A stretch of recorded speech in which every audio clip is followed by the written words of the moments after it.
Hello friends, मैं Nitin Gupta study 91 channel से आप सबका बहुत बहुत स्वागत करता हूं।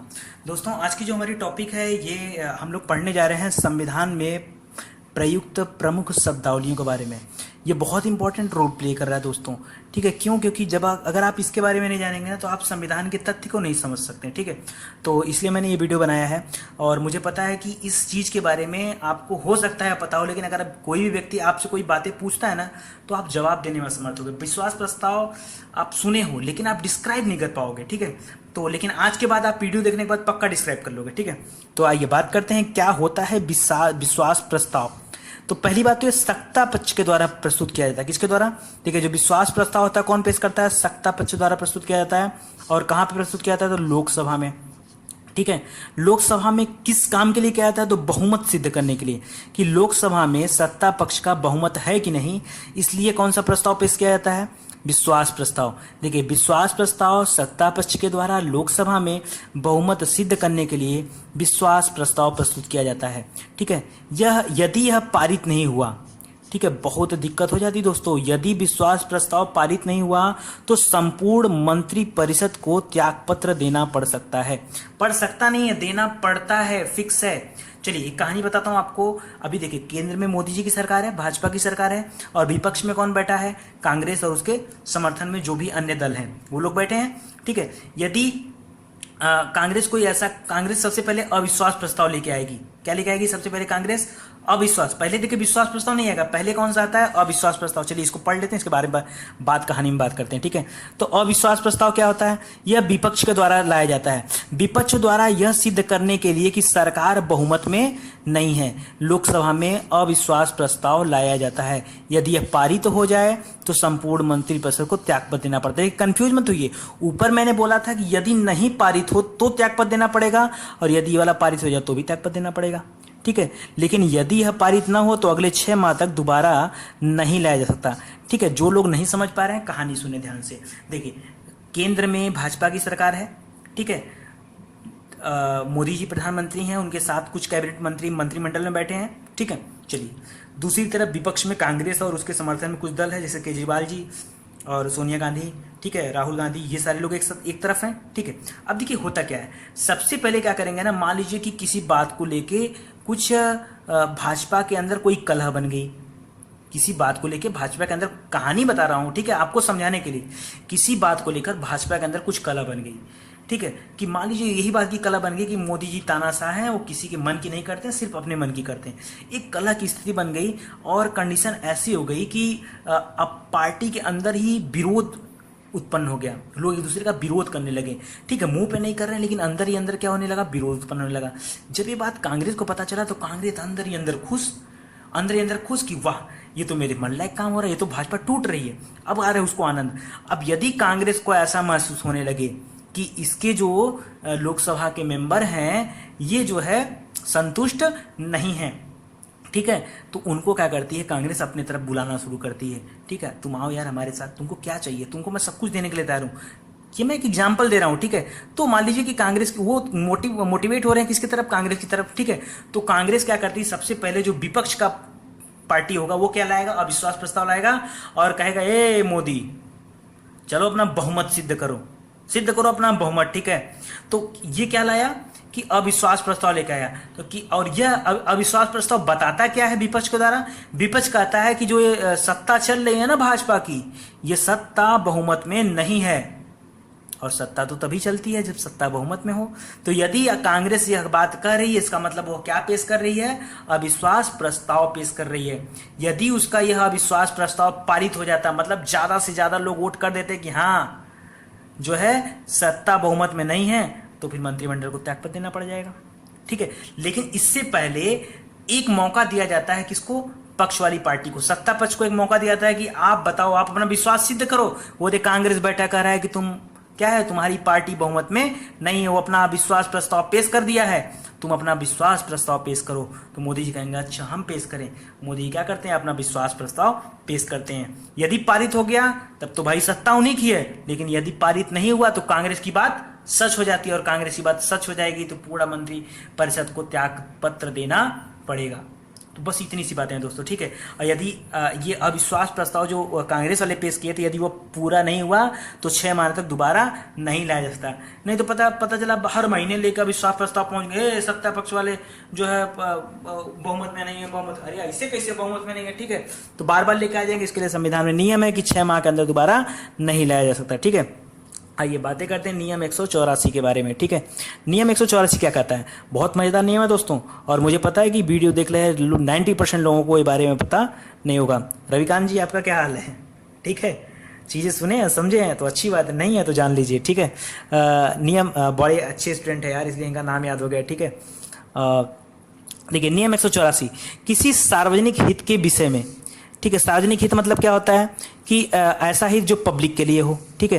किसी सार्वजनिक हित के विषय या विधेयक पर, कोई पब्लिक हित के लिए कोई विधेयक है या कोई विषय है, तो इस नियम के अंतर्गत लोकसभा में चर्चा और बहस होती है।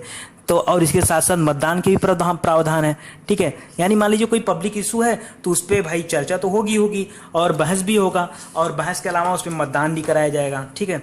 तो अब देखिए, यदि इस मुद्दे पर सरकार की हार हो जाए, किसी भी पब्लिक मुद्दे पर सरकार की यदि हार हो जाए, तो माना जाता है कि सरकार बहुमत में नहीं है। मतलब जो बात सरकार कह रही है उसमें ही सरकार हार जा रही है, इसका मतलब सरकार बहुमत में नहीं है। जैसे मान लीजिए सरकार बोली कि जीएसटी देश के लिए अच्छा है और जीएसटी लाना चाहिए, अब उसी की सरकार के लोग जो है जीएसटी के फेवर में नहीं है, इसका मतलब त्यागपत्र देना पड़ जाएगा, पूरा मंत्रिपरिषद हट जाएगा, ठीक है, और भंग हो जाएगी, लोकसभा भंग हो जाएगी, ठीक है। तो ये बात समझ लीजिए, यानी कोई बात अगर प्रधानमंत्री कह रहा है या उसके पार्टी के लोग कह रहे हैं तो सारे जो उसके सदस्य हैं उनको उसी पे हाँ में हाँ मिलाना पड़ेगा, ठीक है।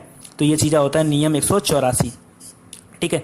ध्यानाकर्षण प्रस्ताव क्या होता है? देखिए ध्यानाकर्षण पढ़ के क्या लग रहा है आपको कि किसी का ध्यान आकर्षण करने की बात हो रही है, अपनी तरफ लाने की बात हो रही है। तो देखिए किसी आवश्यक विषय पर, कैसा विषय होना चाहिए? पहली बात तो आवश्यक होना चाहिए, फालतू विषय नहीं होना चाहिए। किसी आवश्यक विषय पर सदन में चर्चा और बहस करवाने के लिए कम से कम कितने सदस्यों की जरूरत होती है? 5 सदस्यों के द्वारा। कम से कम 5 सदस्य अगर चाह रहे हैं तो ध्यानाकर्षण प्रस्ताव ला सकते हैं, ठीक है। 5 सदस्य क्या करेंगे? किसी मान लीजिए किसी विषय पर चर्चा करवाना चाहते हैं, जैसे मान लीजिए कौन सा विषय हो सकता है? मान लीजिए अभी एमपी में क्या हुआ था, आंदोलन चल रहा था ना किसानों का, तो मान लीजिए वहाँ के जो सदस्य हैं, जो एमपी हैं, वो पूरे देश का ध्यान लाना चाहते हैं उन किसान आंदोलन के ऊपर, ठीक है। तो कम से कम 5 सदस्य क्या करेंगे? ध्यानाकर्षण प्रस्ताव लाएंगे, ठीक है, और तब जाके चर्चा या बहस होगा। अच्छा, ये ध्यानाकर्षण प्रस्ताव लाएंगे कैसे? तो देखिए अगर लोकसभा में है तो लोकसभा अध्यक्ष के पास, और राज्यसभा में है तो वहाँ के सभापति के पास, यानी उपराष्ट्रपति के द्वारा कोई समय निर्धारित कर दिया जाएगा कि ठीक है यार इस समय पे इस विषय पर चर्चा किया जाएगा। एक समय निर्धारित कर दिया गया, ठीक है, चलिए कि मान लीजिए 9 अगस्त को आइएगा और फिर 11 से लेकर 12 बजे तक इनकी चर्चा होगी। तो ये ध्यानाकर्षण प्रस्ताव है। तो आपको याद क्या रखना है कि कम से कम कितने सदस्य होने चाहिए? 5 सदस्य, और बाकी तो लोग करवे करेंगे। काम रोको प्रस्ताव क्या होता है? देखिए काम रोको मतलब सारा काम छोड़ दो, रोक दो सारा काम, ठीक है। मतलब कि ऐसा नहीं लगा कि आपको ऑर्डर दे रहा है, काम रोको प्रस्ताव, यानी किसी अति संवेदनशील मुद्दा या किसी गंभीर मुद्दा, कोई ऐसा मुद्दा है जो बहुत जरूरी है। जैसे मान लीजिए कि ये शिक्षा मित्र वाला मामला चल रहा है, तो शिक्षा मित्र में पता चला कि कई 100 लोग जो है आत्महत्या कर लिए, तो एक संवेदनशील मुद्दा हो गया, गंभीर मुद्दा हो गया। तो ऐसे मुद्दे पर तुरंत कहा जाता है सरकार से कि काम रोकिए, जो भी काम आप कर रहे हैं, जो भी चर्चा बहस कर रहे हो सब बाद में करिएगा, पहली इंपॉर्टेंट चीज यहाँ है, ठीक है। या मान लीजिए कि जैसे अभी डोकलांग वाले क्षेत्र पर लड़ाई चल रहा था, मान लीजिए कि अभी चाइना एंटर करता भारत में, मान लीजिए भारत के सीमा के अंदर आ जाए, ठीक है, तो वो एक अति संवेदनशील मुद्दा हो जाएगा, गंभीर मुद्दा हो जाएगा। तो वहां पे एक प्रस्ताव पेश होगा, काम रोको प्रस्ताव, सारे काम को रोककर पहले इस काम पे चर्चा बहस मतदान करो, ठीक है। तो किसी अति संवेदनशील या गंभीर मुद्दे पर सदन की कार्यवाही को रोककर चर्चा और बहस करवाने के लिए काम रोको प्रस्ताव लाया जाता है, ठीक है। तो ये आप याद रखिएगा। देखिए दोस्तों, प्रश्नकाल क्या होता है? बहुत अच्छा है, देखिए समझिए बात को, जितना समझा रहा हूं खाली समझते चलिए आप। संसदीय कार्यवाही होती है ना, संसदीय कार्यवाही मतलब यार संविधान के भाषा में उठ पटांग चीजों का बस खाली बोला जाता है, ठीक है। आप अपनी भाषा में समझो, संसदीय का संसद में हो रहा काम, जो काम संसद में होता है उसी को संविधान की संवैधानिक भाषा में क्या बोलते हैं? संसदीय कार्यवाही। फील भी तो होना चाहिए कि यार आप संविधान पढ़ रहे हो, ठीक है। तो संसदीय कार्यवाही का जो प्रथम घंटा होता है, पहला घंटा जो होता है वो कौन सा होता है? प्रश्नकाल का होता है, ठीक है, जो कि दिन के 11 बजे से आरंभ होता है, ठीक है। कब खत्म होता है कोई मुद्दा नहीं है, चालू कब से होता है? 11 बजे से, ठीक है। इसमें सदस्यों द्वारा प्रश्नों की सूचियां सदन को सौंपी है। देखिए जिन जिन सदस्यों को प्रश्न से संबंधित शिकायत है या कोई प्रश्न पूछना है तो उनकी सूचियां सदन को सौंपी जाती है, फिर सदन में चर्चा होना शुरू होता है। तो देखिए मैं पूरा डिटेल से उस चीज़ को आपको समझाना चाहता हूँ। देखिए जो प्रश्न होते हैं ना, पहली बात तो प्रश्न 3 प्रकार के होते हैं, बहुत इंपॉर्टेंट है दोस्तों, ठीक है, और आपको इतना डिटेल में तो नहीं पढ़ाया गया होगा कहीं पे, इसलिए बहुत ध्यान से आप समझिए, ठीक है। प्रश्न जो होते हैं 3 प्रकार के होते हैं। एक होते हैं तारांकित प्रश्न, दूसरा होता है अतारांकित प्रश्न, और तीसरा होता है अल्प सूचना के प्रश्न। पहले मैं तीनों के बारे में बता देता हूं, फिर उसके बाद डिटेल से चलते हैं इसके बारे में, ठीक है। देखिए तारांकित प्रश्न क्या होता है। तारांकित मतलब स्टार लगा है क्वेश्चन में, ठीक है। तो वहां देखिए क्या होता है कि उत्तर हमेशा जो तारांकित का होता है, उत्तर हमेशा मौखिक दिया जाता है, मतलब आप मुंह से पूछोगे, मुंह से उत्तर देंगे, ठीक है। तो मौखिक होता है, मौखिक में दिए जाते हैं, ठीक है। तो जिस पर पूरक प्रश्न भी पूछे जा सकते हैं, मतलब क्रॉस क्वेश्चन भी। पूरक प्रश्न माने क्या होता है, क्रॉस क्वेश्चन। पूरक प्रश्न माने क्या होता है, क्रॉस क्वेश्चन। तो यदि मौखिक, अगर जैसे मैंने आपसे कुछ पूछा कि चलिए बताइए कि नीति आयोग के अध्यक्ष कौन है, ठीक है, तो आपने जवाब दिया कि नीति आयोग के अध्यक्ष प्रधानमंत्री हैं जिनका नाम है नरेंद्र दामोदर दास मोदी। तो आपने जवाब दिया, तुरंत आपने क्रॉस क्वेश्चन वहां से पूछ लिया कि सर ये बताइए कि नीति आयोग का उपाध्यक्ष और सीईओ में क्या अंतर होता है, ठीक है। तो मैंने जिस प्रश्न को पूछा उससे संबंधित आपने कोई क्रॉस क्वेश्चन किया तो कर सकते हैं, और उसका जवाब भी देना मेरा फर्ज बनता है, तो उसका जवाब भी हम देंगे, यानी वहां पे क्या होगा, बहस होगी। तो बहस की संभावना बनी रहती है किसमें, तारांकित प्रश्न वाले में। तो तारांकित प्रश्न माने समझिए खाली इतना कि उत्तर मौखिक देंगे, जब उत्तर मौखिक होता है तो फिर वहां पे क्रॉस क्वेश्चन आएगा। जैसे एग्जाम में लिखित प्रश्न आते हैं, तो क्या वहीं कोई एग्जामिनर आपसे कोई क्रॉस क्वेश्चन मारता है क्या, अरे यार जब लिख रहे हो तो जो क्वेश्चन आए उसका आंसर लिखो, क्रॉस क्वेश्चन वाली बात ही नहीं है, ठीक है। तो तारांकित होता है। अतारांकित प्रश्न क्या होता है, इसमें उत्तर क्या होते हैं, लिखित रूप में दिए होते हैं, तो जाहिर सी बात है यहाँ पे क्रॉस क्वेश्चन पूछने का सवाल ही नहीं बनता है, ठीक है, क्योंकि सब कुछ उत्तर आपको लिख कर दिया जाएगा। अब देखिए मान लीजिए कोई सदस्य है, तो किसी सदस्य द्वारा, आप ही मान लीजिए एमपी हो, तो आप एक दिन में कितना क्वेश्चन पूछ सकते हो, तो आप अधिकतम 10 क्वेश्चन पूछ सकते हो, ठीक है, जिसमें से 5 क्वेश्चन क्या होगा, तारांकित होगा। 5 ही, अधिकतम 5 क्वेश्चन तारांकित होगा। और एक दिन में अधिकतम एक सदस्य द्वारा 10 प्रश्न पूछे। भाई सबको टाइम देना है ना, 545 सदस्य, उसका खाली मतलब बहस हो, चर्चा हो, कोई काम धाम नहीं रह गया है, तो यार इससे ज़्यादा क्वेश्चन नहीं, ठीक है। आप लिमिट में बातें करो, और एक दिन में इससे ज़्यादा क्वेश्चन नहीं, ठीक है। ऐसा नहीं कि आप ही को दे दिएगा 2-4 घंटा तक लड़े पड़े हो, ठीक है। तो 10 प्रश्न पूछ सकते हो, इसमें 5 तारांकित होगा। आइए बात करते हैं अब लोकसभा और राज्यसभा में इसके तरीके की कि क्या होते हैं। देखिए लोकसभा की अगर हम बात करेंगे तो यहाँ पे जो तारांकित और तारांकित होते हैं, और राज्यसभा में भी तारांकित और तारांकित प्रश्न पूछे जा सकते हैं। तो लोकसभा में देखिए जो तारांकित प्रश्न पूछे जा सकते हैं ना, वो होते हैं 20।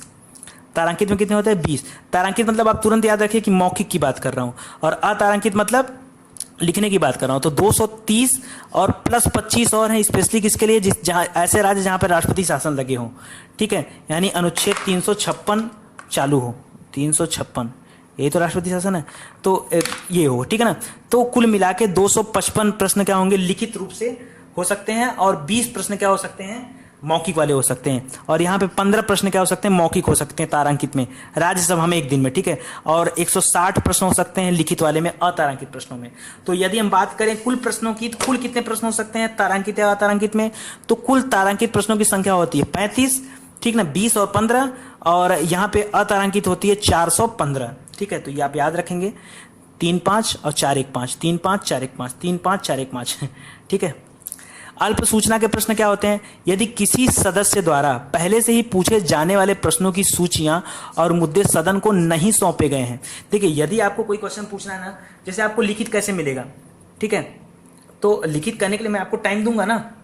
जैसे मैं आपसे तुरंत कहूँ कि आप आतंकवाद पे एक निबंध दो, अब दो तुरंत, कहाँ से दोगे तुरंत, अरे थोड़ा टाइम दूंगा तब ना आप लिखोगे।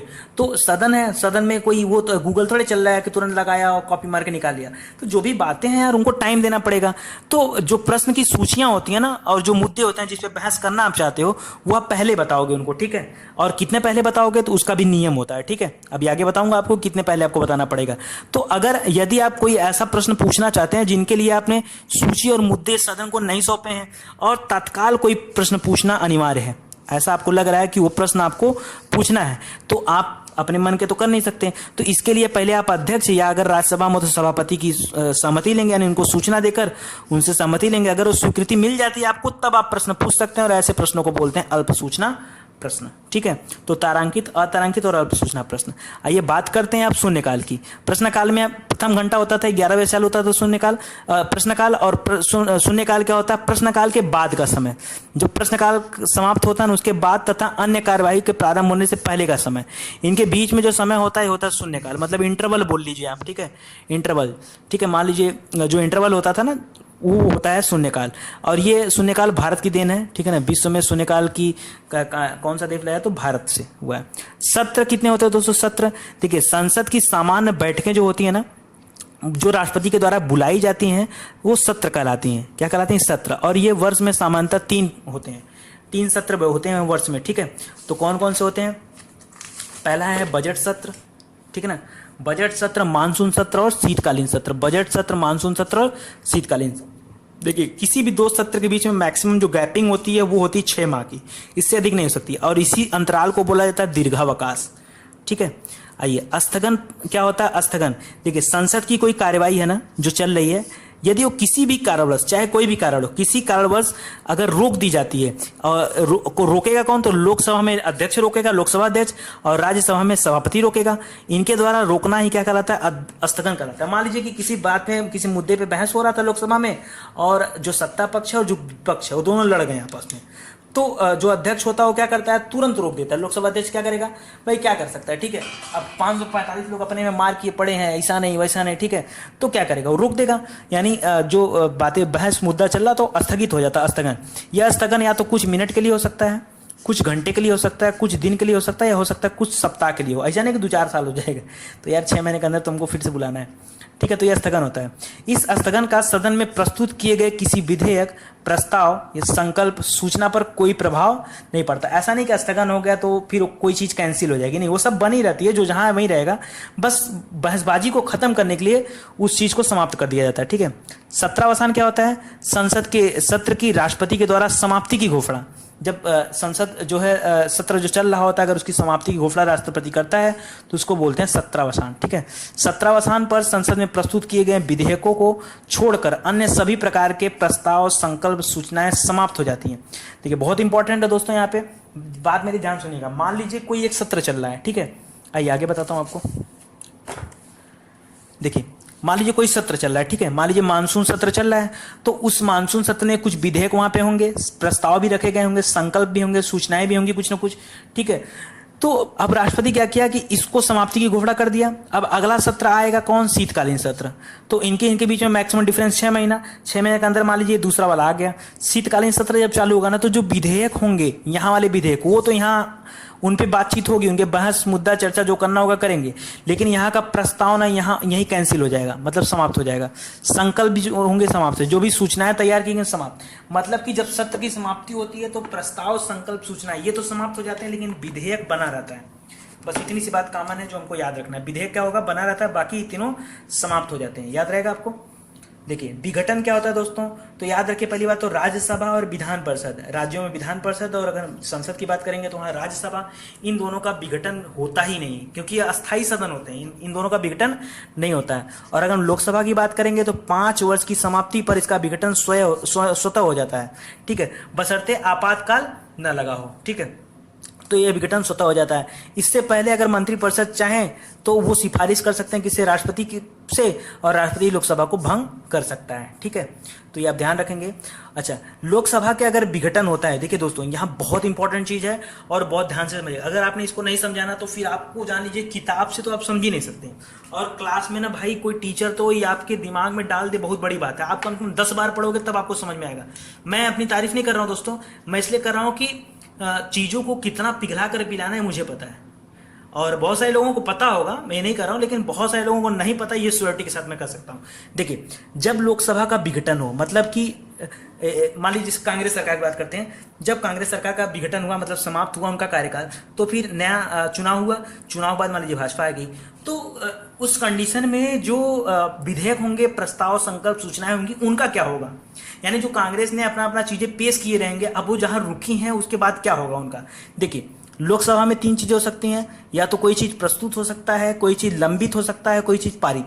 प्रस्तुत माने अभी जस्ट प्रस्तुत किया गया, लंबित माने उस पर विचार चल रहा हो, और पारित माने वो पारित हो गया। यही चीज राज्यसभा में भी हो सकती है, प्रस्तुत, लंबित और पारित।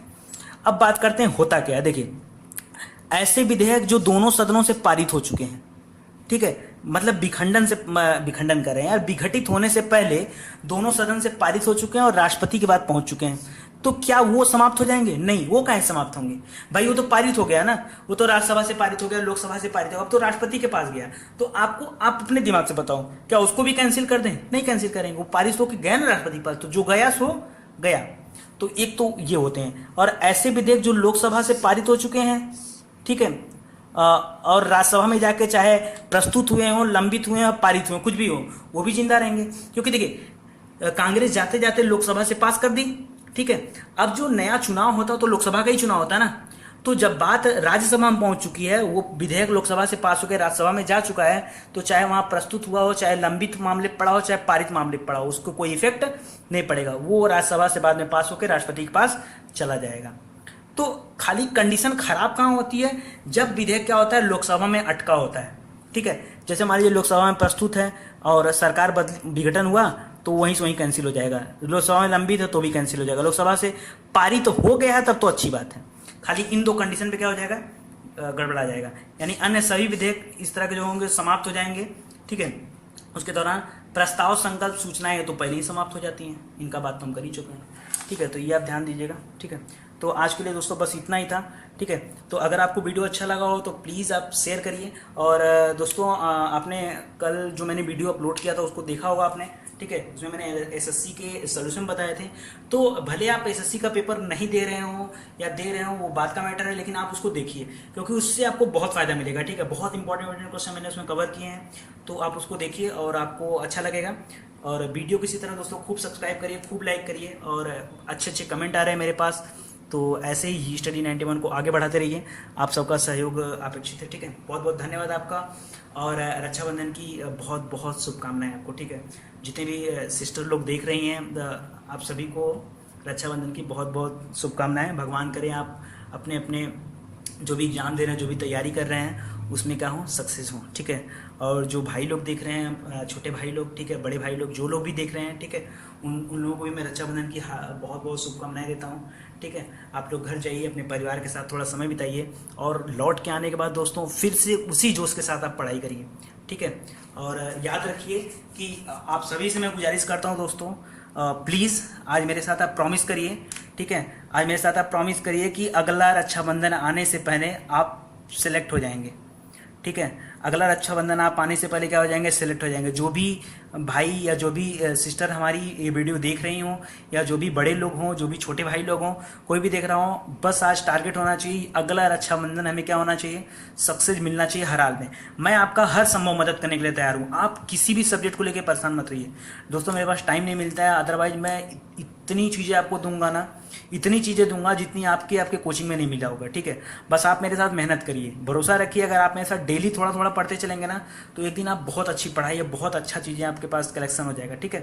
तो वादा रखिए, बस दिल में जोश रखिए, अभी जाइए, हमेशा मत पढ़ा करिए, ठीक है, थोड़ा सा रिलैक्स भी हुआ करिए, थोड़ा सा मूवी भी देखा करिए, थोड़ा सा चिल हुआ करिए, थोड़ा समय परिवार के साथ दिया करिए, ठीक है, सारी चीज़ें ज़रूरी होती हैं। तो अभी आप रक्षाबंधन है तो आप इंजॉय कर लीजिए 1-2 दिन, ठीक है, आराम कर लीजिए, लेकिन उसके बाद फिर से आप उसी जोश के साथ हमें मिलेंगे, ठीक है।